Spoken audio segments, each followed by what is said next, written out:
एक बार जंगल में गधे और चीते के बीच एक अजीब सी बहस होने लगी।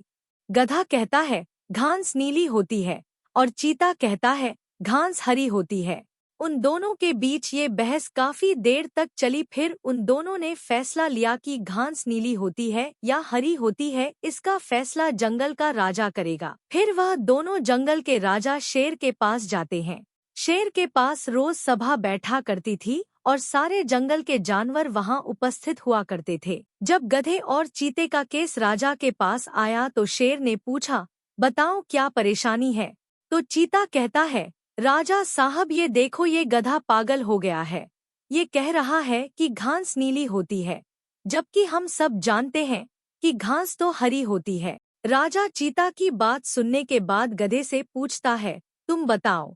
तो गधा कहता है, राजा साहब मैंने अपनी आंखों से देखा है, घास तो नीली ही होती है। ये चीता गलत कह रहा है कि घास हरी होती है। फिर चीता कहता है, ये देखो राजा साहब, यह अब भी यही बोल रहा है कि घास नीली होती है। अब आप ही फैसला कीजिए कौन सही है कौन गलत।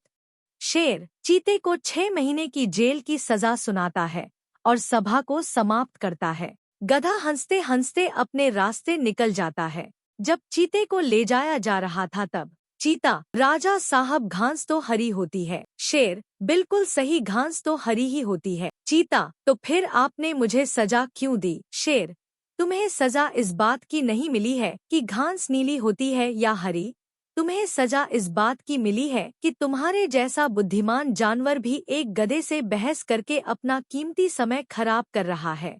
इस कहानी से हमें पता चलता है कि गधे के लिए हमेशा घास हरी ही रहेगी और ऐसे कई लोग आपको मिलेंगे जो बिल्कुल भी आपकी बात नहीं मानेंगे, आप चाहे कितना ही उन्हें समझा लें, क्योंकि वह पहले से ठान कर बैठे हैं। इसीलिए ऐसे लोगाए पर अपना कीमती समय बर्बाद नहीं करना चाहिए जो नीली घास वाली प्रवृत्ति के हों, बल्कि हमें उनको छोड़कर दूसरे व्यक्ति को अपना प्लान समझाना चाहिए।